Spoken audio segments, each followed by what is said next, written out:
और जो पैसा अभी उनके अकाउंट सारे सीज भी कर दिए गए हैं। वो तकरीबन 1.5 करोड़ रुपये तलब किया गया डक्की भाई की फैमिली से उनके वकील के ज़रिए, जहाँ पे उन्होंने रेड डाला है। तो वहाँ पर एक इम्प्रेशन भरपूर पड़ सके कि एक बड़ी पावरफुल टीम ने रेड डाला है। सिर्फ लाहौर और पंजाब तक महदूद नहीं रहा है, ये दायराकार पूरे मुल्क में फैल चुका है। के खिलाफ कार्रवाई करने जा रहे थे, अब उन्हीं के खिलाफ कार्रवाई हो रही है। किसी भी अफसर को खरीद सकते हैं, किसी भी केस का रुख बदल सकते हैं। ये हमारे यहाँ बहुत आम सी बात है।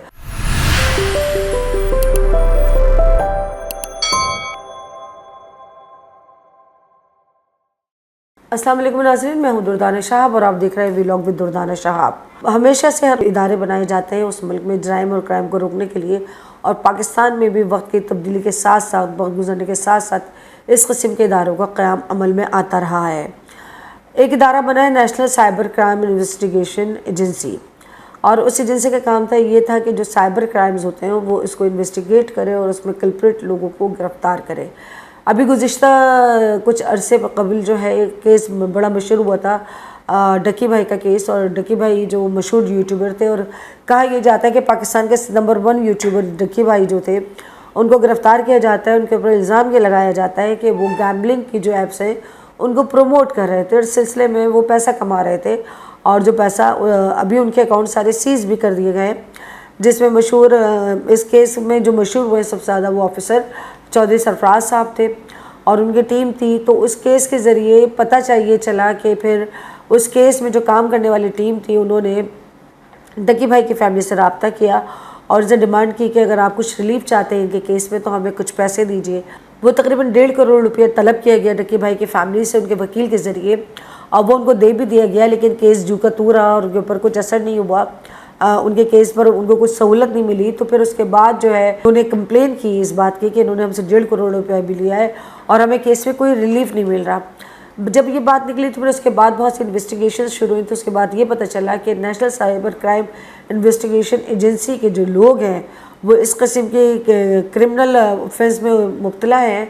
मुबैना तौर पे ये कहा जा रहा है कि वो इस तरह के काम करते हैं कि वो रेड डालते हैं किसी भी जगह पर, और ये वाज़ेह तौर पे ये रेड उनकी रेल होती है, कहीं उनके खबर मिलती है उस जगह पे जाते हैं। जब रेड डालने जाते हैं तो उनके साथ जो टीम होती है तो उसमें 2 अशख़ास को वो तारुफ़ करवाते हैं कि एक जो है वो हमारे इंटेलिजेंस एजेंसी से है, एक ISI से, एक MI से, ताकि जहाँ पे उन्होंने रेड डाला है तो वहाँ पर एक इम्प्रेशन भरपूर पड़ सके कि एक बड़ी पावरफुल टीम ने रेड डाला है। अच्छा, कहीं से तो वो गिरफ़्तार करते हैं, कहा यह जा रहा है मुबैना तौर पर, लेकिन बाज़ जगह वो डील कर आते हैं। और ख़ास तौर पर जो ये कॉल सेंटर्स जो हैं, जिसमें बहुत सी मुतअद्दिद कॉल सेंटर्स के बारे में ये मालूम हो रहा है कि वो कॉल सेंटर्स इसी तरह से मनी लॉन्ड्रिंग और इस तरह के कामों में कॉल सेंटर्स इन्वॉल्व हैं, तो उनसे उनका मंथली बन जाता है। अच्छा, ये हमेशा से ये होता रहा है, आपका चाहे नैब बना हो, चाहे आपका CIE हो, चाहे आपका FIE हो, आपके तमाम इदारे इस तरह के हैं कि वहाँ पे ऑफिसर्स बड़ी बड़ी भारी रकम देकर जो है ना वो अपनी पोस्टिंग करवाते हैं। और सिर्फ पोस्टिंग कोई मुल्क की खिदमत के लिए नहीं होती, बल्कि पोस्टिंग जो है अपनी अपनी फैमिली की खिदमत के लिए होती है। उनको पता है कि यहाँ से उनके दिन की दिहाड़ी कितनी होगी।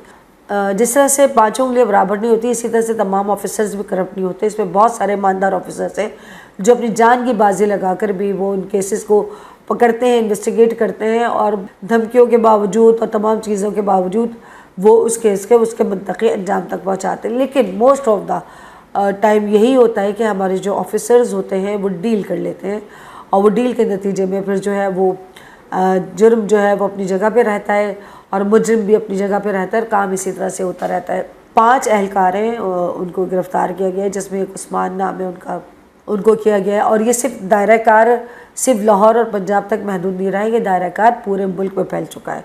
अब उनके ख़िलाफ़ कार्रवाइयाँ शुरू हो चुकी हैं जो इस किस्म के काम एजेंसीज के नाम को यूटिलाइज़ करके और इस तरह के काम कर रहे हैं वो लोग। मतलब बात तो वही होगी कि जो किसी के ख़िलाफ़ कार्रवाई करने जा रहे थे अब उन्हीं के ख़िलाफ़ कार्रवाई हो रही है, लेकिन उनकी तरफ से चंद अफसरान के ये कहना है कि ये हमें ना सिर्फ बदनाम करने की कोशिश की जा रही है, बल्कि हमारे काम को अंडर प्रेशर करने के लिए, हमारे काम के ऊपर सियासी पॉलिटिकल प्रेशर डालने के लिए, क्योंकि हम बिना किसी तफरीक के अपनी कार्रवाइयाँ कर रहे हैं, तो इसकी वजह से हम पर ये प्रेशर डाला जा रहा है। हो सकता है कि उन अफसरान का कहना ये दुरुस्त हो, क्योंकि हमारे यहाँ किसी भी बात के लिए जो है पॉलिटिकल इन्फ्लुएंस यूज़ हो जाता है, क्योंकि मोस्ट ऑफ द क्राइम्स के पीछे हमारी पॉलिटिकल पर्सनालिटीज़ के ही हाथ निकलते हैं, ये सब जानते हैं। और पॉलिटिकल पर्सनालिटीज़ वो होती हैं जिसके हाथ बहुत आगे तक होते हैं और उसकी सोर्सेज, उसके ताल्लुकात बहुत आगे तक होते हैं, वही पॉलिटिकल पर्सनैलिटी होती है। ये भी हो सकता है, लेकिन ये भी बात दुरुस्त है कि हमारे यहाँ चूँकि रिश्वत का बाज़ार बड़ा आम है, किसी भी अफसर को ख़रीद सकते हैं, किसी भी केस का रुख बदल सकते हैं, ये हमारे यहाँ बहुत आम सी बात है। और इसलिए ये कहना भी मतलब गलत नहीं होगा कि अगर इसमें से जिन 5 अफराद को गिरफ़्तार किया गया, जिनमें से कहा यह जा रहा है, मुबैना तौर पे ये कहा जा रहा है कि उन्होंने अपने जुर्म का जो है वो इकरार कर लिया है, लेकिन अभी ये आगे पता चलेगा कि मामला कहाँ तक पहुँचते हैं। लेकिन अलमिया ये है कि हमारे यहाँ जब भी इस तरह के कवानीन बनते हैं, हमारे यहाँ जब भी इस तरह के इदारे बनते हैं, तो सबसे पहले तो उन इदारों में जो सियासी भर्तियाँ की जाती हैं, जो सोर्स वाले लोगों को लगाया जाता है, तो और जिनकी सिफारिश होती है उन इदारों तक पहुँचने की और एक तवील अरसे तक उन इदारों में अपनी नौकरी को बरकरार रखने की, इस पर सबसे पहले काबू पाना चाहिए। अगर हमारी उन एजेंसीज़ के नाम को बदनाम करने के लिए ये इदारे इस्तेमाल हो रहे हैं, तो उन एजेंसीज़ का ये फ़र्ज़ बनता है कि इस ऐसे इदारे को जो है बिल्कुल ट्रांसपेरेंट करने के लिए जो है इसमें ईमानदार अफसरान की हमारे मुल्क में कमी नहीं है। मुल्क से फ़र्ज़ शनासी निभाने वाले, अपनी नौकरी से फ़र्ज़ शनासी निभाने वाले बहुत से अफसरान मौजूद हैं, लेकिन उनकी पहुँच नहीं है सियासी, कोई उनकी पहुँच नहीं है, उनके पीछे कोई सियासी बैकग्राउंड नहीं है, उनके पीछे कोई सियासी सरकारी अहदेदार नहीं है, जिसकी वजह से वो बेचारे अपनी आम सी ड्यूटियाँ दे रहे हैं। ऐसे लोगों का इंतखाब किया जाए जिनका किरदार जो है तमाम चीज़ों से मुबर्रा हो, और वो जो आपका जो मकसद है, जो बेनिफिट है हासिल करना चाहते हैं आप इस तरह के इदारों को कायम करने के बाद, वो मकसद आपका हासिल हो सके।